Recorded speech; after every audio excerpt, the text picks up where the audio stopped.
है आप सभी का आपके अपने चैनल लक्ष्य तक पर सीटेट के लिए एक और मॉडल पेपर आज हम लेकर आए हैं। हिंदी का यह मॉडल पेपर नंबर 7 है। इससे पहले हमने 6 मॉडल पेपर आपको हिंदी का प्रोवाइड कर दिया है। अगर आपने उन क्लासेस को नहीं देखा तो चैनल के प्लेलिस्ट पर जाकर उसे एक बार ज़रूर देख लीजिए। ठीक, तो चलिए क्लास को शुरू करते हैं और निवेदन बस इतना करेंगे कि ध्यान से पूरी क्लास को देखिएगा, क्योंकि यहाँ पर हिंदी पेडागोजी के वो प्रश्न कराए जा रहे हैं जो पेपर में आ सकते हैं। तो चलिए क्लास को शुरू करते हैं और देखते हैं पहला प्रश्न हमारा क्या कह रहा है। तो चलिए, ये रहा हमारा पहला प्रश्न और देखिए क्या कह रहा है। तो कहा जा रहा है कि भाषा अधिगम में अर्थ निर्माण का सर्वाधिक प्रभाव किस पर पड़ता है। ठीक है, मीनिंग मेकिंग की बात किया जा रहा है यहाँ पर, यस जान जाइए। ए ऑप्शन क्या कर रहा है कि व्याकरणिक शुद्धता की बात कर रहा है। ठीक है, एक मिनट। चलिए, ए ऑप्शन कह रहा है कि व्याकरणिक शुद्धता, बी ऑप्शन रटंत स्मृति, सी ऑप्शन संदर्भ और अनुभव और डी ऑप्शन वर्तनी अभ्यास। तो यहाँ पर बात किया जा रहा था कि अर्थ निर्माण का सर्वाधिक प्रभाव किस पर पड़ेगा। देखिए, अर्थ निर्माण का सर्वाधिक प्रभाव कभी भी व्याकरणिक शुद्धता पर नहीं पड़ता है। यह मत समझिएगा कि हम हिंदी पढ़ रहे हैं तो हमारा व्याकरणिक जो चीजें होंगी वो सही होंगी, बिल्कुल नहीं होगा। यहाँ पर ए ऑप्शन काट दीजिए। बी ऑप्शन करा कि रटंत स्मृति, रटने की बात किया जा रहा है यहाँ पर, रटने की बात, याद करने की बात, स्मरण करने की बात, ये सारे के सारे जो ऑप्शन आपको मिलेंगे वो गलत होंगे, काट दीजिए। और डी ऑप्शन करें कि वर्तनी अभ्यास। देखिए यहाँ पर बात अर्थ निर्माण का किया जा रहा है, तो कहाँ से यहाँ पर वर्तनी अभ्यास आएगा, इसलिए डी ऑप्शन को काटिए। हमारा उत्तर जो होगा संदर्भ और अनुभव सही हो जाएगा। ठीक है, भाषा अधिगम में अर्थ निर्माण का सर्वाधिक प्रभाव जो पड़ेगा संदर्भ और अनुभव पर पड़ेगा। चलिए आगे बढ़ते हैं और देखते हैं हमारा अगला प्रश्न क्या कह रहा है। तो अगले प्रश्न में कहा जा रहा है कि सीटेट के अनुसार भाषा शिक्षण में त्रुटि को किस रूप में देखा जाना चाहिए। चलिए, ए ऑप्शन असफलता के रूप में, बी ऑप्शन दंडनीय तत्व के रूप में, सी ऑप्शन अधिगम की स्वाभाविक प्रक्रिया के रूप में और डी ऑप्शन शिक्षक की कमजोरी के रूप में। चलिए फटाक से कमेंट बॉक्स में उत्तर देना स्टार्ट करिए। चलिए, बिल्कुल सीटेट के अनुसार भाषा शिक्षण में त्रुटि को किस रूप में देखना चाहिए। देखिए, आपको पता होना चाहिए कि जब बालक सीखता है तो सीखने के दौरान त्रुटियां करेगा। तो यहाँ पर त्रुटियां जो होती हैं आपको स्वाभाविक प्रक्रिया माननी पड़ेंगी सीखने की। ठीक है, चलिए अब बताइए। बिल्कुल ए ऑप्शन जितने भी लोगों ने गलत किया एकदम सही किया, क्योंकि असफलता का रूप नहीं होती त्रुटियां, क्योंकि बालक सीखते समय गलतियां करता है, इसलिए ए ऑप्शन को काटिए। बी ऑप्शन कह रहे हैं कि दंडनीय तत्व के रूप में, बिल्कुल नहीं, यहाँ पर दंड नहीं दे सकते, इसलिए बी ऑप्शन को काटना पड़ेगा। और डी ऑप्शन कह रहा है कि शिक्षक की कमजोरी के रूप में, बिल्कुल नहीं, जो गलतियां हो रही है वहां पर टीचर की कोई गलती नहीं है। ठीक है, यहाँ पर उत्तर जो होगा अधिगम की स्वाभाविक प्रक्रिया के रूप में, ये वाला ऑप्शन आप लोग नोट कर लीजिए। ठीक, चलिए आगे बढ़िए और अगला प्रश्न देखते हैं। तो कहा जा रहा है कि बहुभाषी कक्षा में हिंदी शिक्षण का सर्वाधिक प्रभावी सिद्धांत कौन सा है। ए ऑप्शन केवल मानक हिंदी का प्रयोग, बी ऑप्शन मातृभाषा की उपेक्षा, सी ऑप्शन भाषाओं के बीच सेतु बनाना और डी ऑप्शन कह रहा है कि अनुवाद आधारित शिक्षण। चलिए, प्रश्न संख्या तीसरा बहुत ही इंपॉर्टेंट प्रश्न है, सब लोग कमेंट बॉक्स में उत्तर बताइए। चलिए, बहुभाषी कक्षा में हिंदी शिक्षण का सर्वाधिक प्रयोग। आपको एक बात को पता रखना चाहिए क्या, कि बहुभाषी कक्षा की अगर बात हो रही है तो वहाँ पर बहुत सारी भाषाओं की बात होगी। आपको वहाँ पर बाधा नहीं समझना, समस्या नहीं समझना बहुभाषी को। ठीक है, यही जानते रहेगा आपको उत्तर मिल जाएगा। ए ऑप्शन क्या करे, देखिए केवल मानक हिंदी का प्रयोग। देखिए अगर जब बहुभाषी कक्षा की बात हो रही है तो वहाँ पर बहुत सारी भाषाओं का प्रयोग करना पड़ेगा, ना कि सिर्फ हिंदी का प्रयोग, इसलिए ए ऑप्शन आपको काटना पड़ेगा। ठीक, और बी ऑप्शन कह रहा है कि मातृभाषा की उपेक्षा, मतलब उपेक्षा मतलब जानते हैं नकारना हो जाएगा, इसलिए बी ऑप्शन भी कट जाएगा, क्योंकि हर बालक की जो मातृभाषा होती है उसे आपको स्वीकार करना पड़ेगा। जो भी पाठ्यक्रम आप सिखाएंगे उस मातृभाषा से संबंधित ही धीरे धीरे सिखाएंगे। ठीक है, इसलिए बी ऑप्शन कट जाएगा। सी ऑप्शन कह रहा है कि भाषाओं के बीच सेतु बनाना और डी ऑप्शन अनुवाद आधारित शिक्षण। अनुवाद आधारित शिक्षण ना होकर के भाषाओं के बीच सेतु बनाना, ये सबसे बेस्ट उत्तर हो जाएगा हमारा। ठीक, चलिए, क्लास अच्छी लग रही है तो लाइक करिए, चैनल को अभी तक आपने सब्सक्राइब नहीं किया तो एक बार चैनल को सब्सक्राइब कर लीजिए और बेल आइकन को ऑन करिए, क्योंकि यहाँ पर हर कंपटीशन एग्जाम की तैयारी आपको फ्री में कराई जाती है। ठीक, चलिए आइए आगे बढ़ते हैं और देखते हैं अगला प्रश्न क्या कह रहा है। तो कहा जा रहा है कि निम्न में से कौन सा कथन रचनावादी दृष्टिकोण से संबंधित है? क्या शिक्षक ज्ञान का स्रोत है, या विद्यार्थी निष्क्रिय होता है, या ज्ञान का निर्माण विद्यार्थी स्वयं करता है, अभ्यास से ही भाषा आती है? यहाँ पर इस प्रश्न में दो तीन ऑप्शन सही मिलेंगे, लेकिन आपको चुनना वही है जो सबसे बेस्ट होगा। ठीक, चलिए ए ऑप्शन क्या कह रहा है, शिक्षक ज्ञान का स्रोत है, ये वाला ऑप्शन हमारा हो सकता है। ठीक है, ये वाला ऑप्शन हो सकता है, लेकिन अभी हमें और देखना पड़ेगा। बी ऑप्शन क्या कह रहा है, विद्यार्थी निष्क्रिय होता है, बिल्कुल नहीं, यह तो गलत होगा, क्योंकि हमें विद्यार्थी को सक्रिय मानना पड़ेगा। ठीक है, इसलिए बी ऑप्शन गलत हो जाएगा। सी ऑप्शन कह रहा है कि ज्ञान का निर्माण विद्यार्थी स्वयं करता है, तो ये ऑप्शन भी हमारा सही हो सकता है। और डी ऑप्शन कह रहा है कि अभ्यास से ही भाषा आती है। ठीक, तो यहाँ पर डी ऑप्शन नहीं होगा। तो ए और सी में से आपको उत्तर चुनना है, कौन सा सही होगा। चलिए फटाक से कमेंट करिए और बताइए कौन सा सही होगा। चलिए, बात रचनावादी दृष्टिकोण के अंतर्गत आपको बताना है, जितने भी लोगों ने ए ऑप्शन दिए कि शिक्षक ज्ञान का स्रोत होता है, उनका उत्तर नहीं होगा, बल्कि उससे भी अच्छा यहाँ पर ऑप्शन दिया गया है कि ज्ञान का निर्माण विद्यार्थी स्वयं करता है। ठीक है, ज्ञान का निर्माण विद्यार्थी स्वयं करता है, यहाँ पर तीसरा वाला ऑप्शन बेस्ट हो जाएगा। चलिए, ठीक ठीक, चलिए एकदम बढ़िया। आइए आगे बढ़ते हैं और देखते हैं प्रश्न कह रहा है कि भाषा शिक्षण में सुनना कौशल का प्रमुख उद्देश्य क्या है? सुनना कौशल का उद्देश्य पूछा जा रहा है, बताइए। ए ऑप्शन कह रहा है कि शब्द पहचान, बी ऑप्शन उच्चारण सुधार, सी ऑप्शन अर्थ ग्रहण और डी ऑप्शन वाक्य निर्माण। चलिए, भाषा शिक्षण में सुनना कौशल का प्रमुख उद्देश्य क्या है, बताइए। बात सुनने की हो रही है, यहाँ पर सबसे पॉइंट जो इम्पोर्टेंट होगा ध्यान देने वाली वह है कि सुनना शब्द दिया गया है। तो सुनना शब्द का कभी भी उद्देश्य नहीं होगा कि शब्द पहचान। भाई साहब, सुनने की बात हो रही तो यहाँ पर शब्द पहचानने की कोई बात ही नहीं करेगा। ठीक है, इसलिए ये ऑप्शन काटिए। बी ऑप्शन कह रहा है कि उच्चारण सुधार, क्या सुनने के कौशल के प्रमुख उद्देश्यों में उच्चारण सुधार आ सकता है? हो सकता है, 1 मिनट और देखेंगे, इसको सही हम मान सकते हैं। ठीक है, और सी ऑप्शन करें कि अर्थ ग्रहण, ये भी हमारा हो सकता है। वाक्य निर्माण, तो वाक्य निर्माण नहीं होगा, लेकिन यहाँ पर उच्चारण सुधार से अच्छा होगा कि यहाँ पर अर्थ ग्रहण किया जाएगा।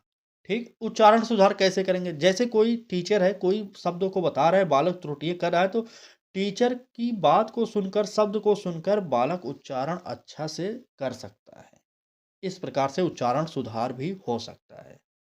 ठीक, चलिए आइए आगे बढ़ते हैं और देखते हैं अगला प्रश्न क्या कहता है। सीटेट के अनुसार पठन कौशल का सर्वोच्च स्तर कौन सा है? बात सीटेट के अकॉर्डिंग पूछी जा रही है कि पठन का कौन सा सर्वोच्च स्तर होता है। ए ऑप्शन अक्षर पहचान, बी ऑप्शन शाब्दिक अर्थ और डी ऑप्शन सी ऑप्शन है निहितार्थ समझ और डी ऑप्शन तेज पढ़ना। तेज पढ़ने की बात यहाँ पर नहीं की जाएगी। अब आपको बताना है कि शब्द अक्षर पहचान, शाब्दिक अर्थ या निहितार्थ समझ, कौन सा उत्तर सही होगा। चलिए, बात रीडिंग कौशल की सर्वोच्च स्तर की जा रही है। रीडिंग कौशल, बिल्कुल। देखिए, यहाँ पर अक्षर पहचान ना होकर के यहाँ पर क्या होगा कि निहितार्थ समझ, यानी कि अर्थ समझना, निहितार्थ समझना, सबसे बेस्ट यही उत्तर होगा। इसलिए इसका उत्तर जो होगा सी ऑप्शन सही करिए आप लोग। ठीक, चलिए आइए आगे देखते हैं अगला प्रश्न क्या कर रहा है। तो अगले प्रश्न में कहा जा रहा है कि कक्षा में कविता शिक्षण का सर्वाधिक उपयुक्त उद्देश्य क्या है? यहाँ पर बात कविता शिक्षण की जा रही है। ठीक है, तो इस शब्द को नोट करिएगा, इसके द्वारा ही उत्तर आप आसानी से निकाल सकते हैं। ए ऑप्शन करा कि छंद याद कराना, बी ऑप्शन भाव बोध विकसित करना, सी ऑप्शन कठिन शब्द रटवाना और डी ऑप्शन प्रश्नोत्तर याद कराना। चलिए, जल्दी से बता दीजिए कि कक्षा में कविता शिक्षण का सर्वाधिक उपयुक्त उद्देश्य क्या है, बताइए। ठीक ठीक, देखिए यहाँ पर सभी लोग, ज़्यादातर लोग सी ऑप्शन बता रहे हैं, यहाँ पर गलत होगा। आप लोग शब्द को पढ़कर ही उत्तर दीजिए, नहीं तो गलत हो जाएगा। यहाँ पर रटवाने की बात की जा रहा है और आप बिना देखे उत्तर सी सी कमेंट करें, ऐसा नहीं है, ठीक है। यहाँ पर रटवाना शब्द दिए गए इसलिए गलत है, ठीक। चलिए, ठीक, कुछ लोगों का बी भी आ रहा है, बिल्कुल, बिल्कुल। चलिए, ए ऑप्शन क्या कर रहा है कि छंद याद कराना, बिल्कुल नहीं, यहाँ पर याद कराने की बात कर रहा है, नीचे रटवाने की बात कर रहा है, वहाँ पर याद करने की दोनों के दोनों ऑप्शन नेगेटिव हैं। और डी ऑप्शन कर रहा है कि प्रश्नोत्तर याद कराना, तो यहाँ पर भी याद कराने की बात हो रही है, इसलिए हमारा उत्तर जो होगा भावबोध विकसित करना, यानी कि बी ऑप्शन हमारा यहाँ पर सही हो जाएगा, ठीक? बिल्कुल, बी ऑप्शन सही करेंगे। चलिए, आगे आइए और देखते हैं हमारा अगला प्रश्न क्या कह रहा है। तो अगले प्रश्न में कहा जा रहा है कि भाषा अधिगम में सामाजिक अंतःक्रिया का संबंध किस सिद्धांत से है। बात सामाजिक अंतःक्रिया की हो रही, थोड़ा सा आप लॉजिक लगाएंगे उत्तर आसानी से आप पा सकते हैं। ए ऑप्शन कह रहा है कि व्यवहारवादी, बी ऑप्शन कह रहा है कि संज्ञानात्मक, सी ऑप्शन कह रहा है कि सामाजिक सांस्कृतिक और डी ऑप्शन संरचनात्मक। चलिए, प्रश्न संख्या 8 का उत्तर बताइए कौन सा सही होगा। चलिए, देखिए हमने आपको एक शब्द बताया था, क्या बताया था? देखिए, आपसे कहा गया था कि यहाँ पर सामाजिक अंतःक्रिया जो शब्द दिए गए, कहीं पर भी सामाजिक अंतःक्रिया शब्द मिल जाए तो लगभग आप समझ जाइएगा कि वो शब्द वाइगोत्स्की महोदय का है, ठीक है, वाइगोत्स्की का है, ठीक। तो यहाँ पर वाइगोत्स्की ने कौन सा सिद्धांत दिया था, आप थोड़ा सा लॉजिक लगाइए, बताइए। तो वाइगोत्स्की ने सामाजिक सांस्कृतिक विकास का सिद्धांत दिया था, इसलिए यहाँ पर उत्तर सामाजिक सांस्कृतिक हो जाएगा, ठीक। बिल्कुल, यहाँ पर एकदम सही होगा, जिन्होंने भी सामाजिक सांस्कृतिक ऑप्शन को चुना है उनका उत्तर इस प्रश्न का सही हो जाएगा। और देखिए, व्यवहारवादी अगर पूछा जाए तो व्यवहारवादी के जनक कौन माने जाते हैं, तो वाटसन महोदय व्यवहारवाद के जनक माने जाते हैं, ठीक। बिल्कुल। और वाटसन महोदय का एक बहुत ही प्रसिद्ध कथन है, क्या कथन है कि तुम मुझे बालक दे दो और मैं, तुम जो कहोगे उस बालक को मैं वह बना दूंगा। चाहे चोर कहोगे तो चोर बनाऊंगा, वकील कहोगे तो वकील, पुलिस कहोगे तो पुलिस, आप जो कहोगे वो मैं बनाऊंगा। कैसे कि उस प्रकार का वाटसन महोदय वहां पर उस बच्चे को वातावरण देंगे ताकि बालक उसी में ढले और उसी क्षेत्र में जाए, ठीक। तो ये उनका कथन था, बहुत ही इंपॉर्टेंट कथन है, कई कई टेट परीक्षाओं में पूछा जा चुका है, तो इसे भी याद करिएगा, वाटसन महोदय का यह कथन है, ठीक है।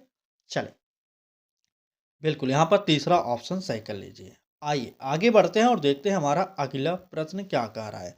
कहा जा रहा है कि निम्न में से कौन सी गतिविधि अभिव्यक्ति कौशल को सर्वाधिक बढ़ाएगी। बात अभिव्यक्ति की जा रही है, बोलने की, एक प्रकार से अपनी बात को कहने की, ठीक है। ए ऑप्शन श्रुतलेख, क्या सुनकर लिखने की बात से हमारा अभिव्यक्ति कौशल बढ़ेगा? बिल्कुल नहीं बढ़ेगा, यहाँ पर ए ऑप्शन काट दीजिए। बी ऑप्शन कह रहा है कि रिक्त स्थान भरना, रिक्त स्थान में कोई भी अभिव्यक्ति कौशल की बात ही नहीं हो रही है, ठीक है। बिल्कुल, इसलिए बी ऑप्शन को काटना पड़ेगा। सी ऑप्शन करें कि भूमिका अभिनय, और डी ऑप्शन वस्तुनिष्ठ प्रश्न, वस्तुनिष्ठ प्रश्न ना हो करके यहाँ पर उत्तर जो होगा भूमिका अभिनय हो जाएगा, ठीक। चलें आगे। देखिए, आपके पास समय जो भी बचा है, आप अधिक से अधिक प्रैक्टिस सेट हल करिए और रिवीजन कर सकते हैं, जो आपके पास किताबें हों उसे रिवीजन जरूर करिए, ठीक है।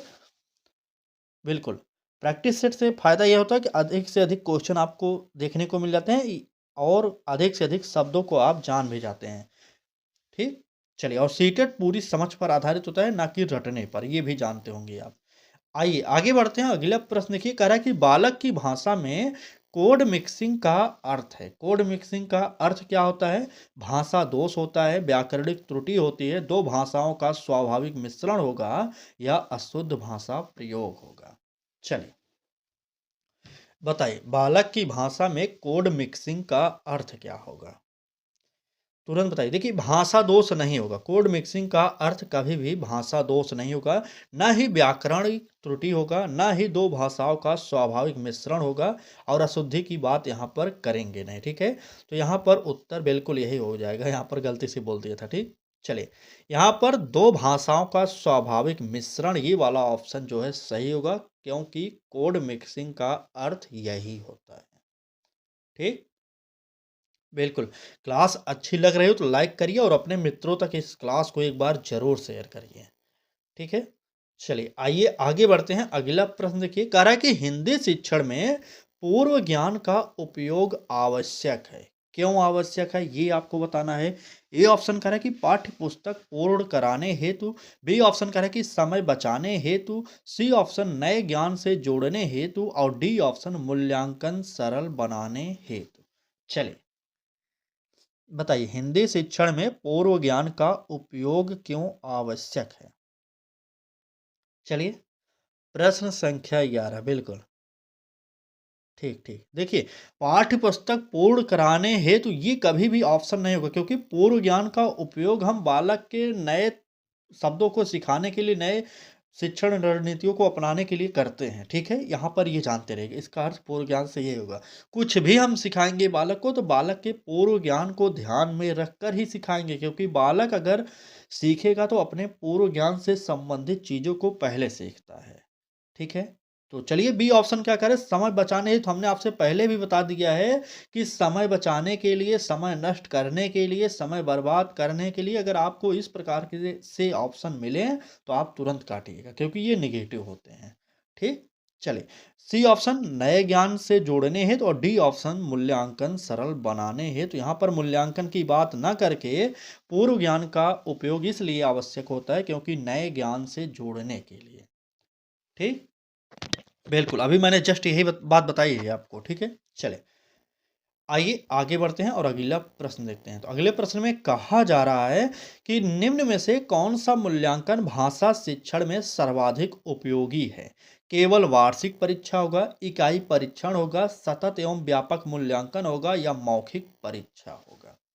चलिए बताइए, मूल्यांकन भाषा शिक्षण में सर्वाधिक उपयोगी कौन सा होगा। ए ऑप्शन देख रहे हैं, केवल वार्षिक परीक्षा। कभी भी अगर आपको मूल्यांकन की सबसे बेस्ट रणनीति हो या तरीका की बात किया जाए, वहां पर सतत और व्यापक मूल्यांकन ही होता है। ठीक है, कभी कभी क्या होता है, व्यापक के स्थान पर समग्र मूल्यांकन दिया जाता है, इसलिए हमारा उत्तर यहाँ पर नोट करिएगा, सतत और व्यापक मूल्यांकन ही होगा। कभी कभी देखिए, व्यापक मूल्यांकन को काट दिया जाता है तो यहाँ पर समग्र मूल्यांकन लिख दिया जाता है, तो इसको भी ध्यान रखिएगा। ठीक है, और वार्षिक परीक्षा कभी भी किसी भी मूल्यांकन का अच्छा तरीका नहीं माना जाता, क्योंकि ये वर्ष के अंत में जो परीक्षाएं होती हैं उसके द्वारा ही वार्षिक मूल्यांकन होता है, इसलिए काटते हैं। ठीक है, आपको यहाँ पर तीसरा ऑप्शन सही करना पड़ेगा। चलिए, आप शब्दों को समझिए, ऑप्शन को समझिए, क्योंकि ऑप्शन ही आपको सीटेट में काम आएगा, ना कि option A B C D काम आएगा। ठीक है, शब्द जो ऑप्शन में दिए गए हैं उन्हें आप समझते हुए चलिए। चलिए, एक प्रश्न टीएलएम से आ गया। देखिए, भाषा शिक्षण में टीएलएम का मुख्य उद्देश्य क्या है। टीएलएम का अगर आपसे फुल फॉर्म पूछा जाए तो नोट कर लीजिए, टीचिंग लर्निंग मटेरियल। कभी कभी इसका फुल फॉर्म ही आपसे पूछा जा सकता है। ठीक, तो बताइए कि टीचिंग लर्निंग मटेरियल का मुख्य उद्देश्य क्या होता है भाषा शिक्षण में। ए ऑप्शन कक्षा सजावट, बी ऑप्शन शिक्षक सुविधा, सी ऑप्शन अधिगम को रुचिकर बनाना और डी ऑप्शन अनुशासन बनाए रखना। बात अनुशासन की हो रही थी, इसलिए हमने डी ऑप्शन पहले ही काट दिया। अब आपको ए और बी और सी में से उत्तर चुनना है, कौन सा सही होगा। चलिए बताइए, फटाक से कमेंट करिए और बताइए कौन सा उत्तर यहाँ पर सही होगा। देखिए, किसी भी शिक्षण सामग्री का उपयोग हम कक्षा सजावट के लिए नहीं करते, ना ही कोई शिक्षक की सुविधा के लिए करें। क्यों? क्योंकि टीएलएन जो उपयोग किया जाता है वह बच्चों की सुविधा के लिए किया जाता है, ना कि टीचर की सुविधा के लिए। इसलिए हमारा उत्तर जो होगा, अधिगम को रुचिकर बनाना, ये वाला ऑप्शन हमारा सबसे बेस्ट हो जाएगा। ठीक, शिक्षण सामग्रियों का प्रयोग इसीलिए किया जाता है कि बच्चों को आसानी से सिखाया जा सके और बालक रुचि के साथ सीख सके। ठीक, चलिए आगे आइए, अगला प्रश्न देखिए। तो अगले प्रश्न में क्या कहा जा रहा है, देखिए अंतिम समय में क्या पढ़ना है। एक मिनट, देखिए भाई, आपको अंतिम समय में क्या पढ़ना है ये आप खुद डिसाइड कर सकते हैं। तो अगर आप डिसाइड नहीं कर पा रहे तो बहुत जल्द हम बता देंगे क्या क्या पढ़ना है भाई साहब, क्योंकि जो लोग अभी तक नहीं पढ़े हैं वो लोगों को टेंशन होना स्टार्ट हो चुका है। ठीक, चलिए फिलहाल अब आपकी भी बात करेंगे। चलिए क्लास अभी देखिए, बाद में लास्ट में बात करेंगे। चलिए बिल्कुल, कौन सा भाषा कौशल की बात किया जा रहा है, इंपॉर्टेंट है, क्योंकि भाषाई कौशल से प्रश्न आपके पेपर में बनते हैं, याद करिएगा। ठीक है, पूछा जा रहा है कि कौन सा कौशल भाषा के सभी कौशलों का आधार माना जाता है। कौन सा कौशल है जो भाषा के सभी कौशलों का आधार होगा, लेखन, पठन, श्रवण या वाचन। बताइए। बिल्कुल, चलिए सभी का आधार कौन-सा माना जाएगा? प्रश्न संख्या 14 बिल्कुल, यहाँ पर श्रवण यानी कि सुनना जो है सभी का आधार माना जाता है, सुनना, ठीक है? नोट करिएगा सुनना। चलिए, सीटेट के अनुसार व्याकरण शिक्षण कैसा होना चाहिए? इम्पोर्टेंट है आपके लिए, बताइए। नियम आधारित, परिभाषा केंद्रित, संदर्भ आधारित या परीक्षा केंद्रित? बात आपको याद रखना है कि बालक के अकॉर्डिंग आपको उत्तर देना है, ठीक है? बालक के अकॉर्डिंग प्रश्न पूछा गया है कि सीटेट के अनुसार व्याकरण शिक्षण कैसा होना चाहिए? नियम आधारित बिल्कुल नहीं। अगर आप बात नियम की करेंगे तो बालक कभी भी व्याकरण शिक्षण को सीखेगा ही नहीं, ये आपको पता होगा, ठीक है? इसलिए ए ऑप्शन को तुरंत काटिए। बी ऑप्शन क्या कह रहा है कि परिभाषा केंद्रित, बिल्कुल नहीं, परिभाषा की भी बात आप नहीं करेंगे और परीक्षा केंद्रित की बात ना करके संदर्भ आधारित बात करना पड़ेगा, ठीक? बिल्कुल। सीटेट के अनुसार अगर बात करेंगे व्याकरण शिक्षण तो वो संदर्भ आधारित होना चाहिए। यहाँ पर तीसरा ऑप्शन हमारा सी वाला सही हो जाएगा, ठीक? ठीक, चलिए। आज की क्लास में ज़्यादा सी ऑप्शन सही हुए होंगे यार, चलिए ऑप्शन पर मत जाइए, मैंने पहले ही बताया था। चलिए, बात करेंगे प्रश्न की। निम्न में से कौन-सा कथन सही है? ए ऑप्शन कह रहा है कि पहले लेखन फिर वाचन, बी ऑप्शन कह रहा है कि पहले सुनना फिर बोलना और सी ऑप्शन कह रहा है कि पहले व्याकरण फिर भाषा और डी ऑप्शन पहले पठन फिर श्रवण। अगर आपको इस प्रकार से प्रश्न मिल जाए तो आपको भाषा कौशलों के क्रम को याद करना पड़ेगा। क्रम कौन-सा है? पहले सुनना होगा, फिर बोलना होगा, फिर पढ़ना होगा, फिर लिखना होगा। 4 भाषाई कौशल होते हैं, ठीक है? बिल्कुल। तो देखिए यहाँ पर बी ऑप्शन में कह रहा है कि पहले सुनना, यहीं पर पहले सुनना दिए गए, बाकी सुनना किसी भी ऑप्शन में पहले नहीं दिए गए, ठीक है? तो इस क्रम को याद करिए, इसका उत्तर जो होगा बी ऑप्शन सही होगा।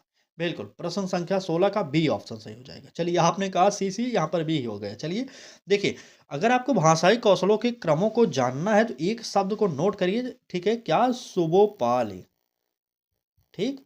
सुबोपाली।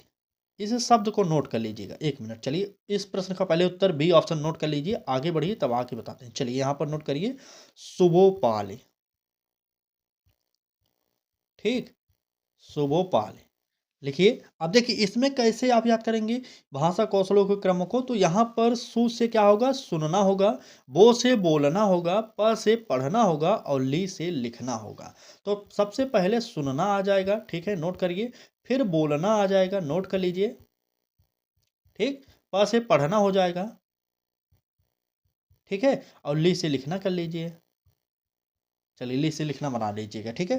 तो यहाँ पर भाषा कौशलों के क्रमों को जान जाइए क्योंकि यहाँ से अगर प्रश्न पूछेगा, अगर आपको क्रम नहीं याद होंगे तो आप 1 नंबर गँवा देंगे। तो इसलिए सिंपल सा है, याद कर लीजिए इसे, बार-बार यह पेपर में पूछा जाता है।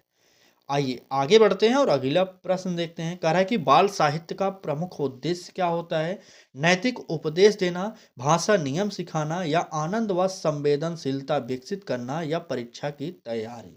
चलिए, प्रश्न संख्या 17 का उत्तर कौन सा सही होगा ये आपको बताना है।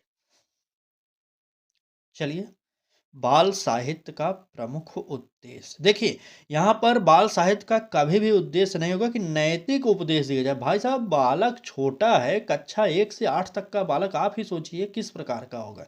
क्या उसे नैतिक उपदेश देने की वहाँ पर आवश्यकता है? बिल्कुल नहीं, काट दीजिए। भाषा नियम सिखाना, नियम की बात आप नहीं करेंगे, यहाँ पर इसको भी काटिए। और परीक्षा की तैयारी, हम किसी भी प्रश्न के ऑप्शन को सही नहीं मानेंगे। इसलिए यहाँ पर उत्तर हमारा जो होगा आनंद व संवेदनशीलता विकसित करना, ये वाला ऑप्शन सबसे बेस्ट हो जाएगा, ठीक? बिल्कुल, आनंद व संवेदनशीलता विकसित करना। चलिए आगे आइए और अगला प्रश्न देखते हैं। तो कह रहा है कि हिंदी कक्षा में प्रश्न पूछने का सर्वोत्तम उद्देश्य क्या है? क्या अनुशासन है, उत्तर याद कराना है या चिंतन को प्रेरित करना है या समय व्यतीत करना? समय व्यतीत करना नहीं होगा और उत्तर याद करना भी नहीं होगा। अब आपको ए और सी में से बताना है कौन सा सही होगा। चलिए, क्लास यार पूरी क्लास देखिए, आप लोग क्लास क्यों छोड़-छोड़ भाग रहे हैं सब लोग यार? जितने भी लोग देखिए क्लास पूरी देखा करिए, चाहे जो भी लोग हों, ठीक है?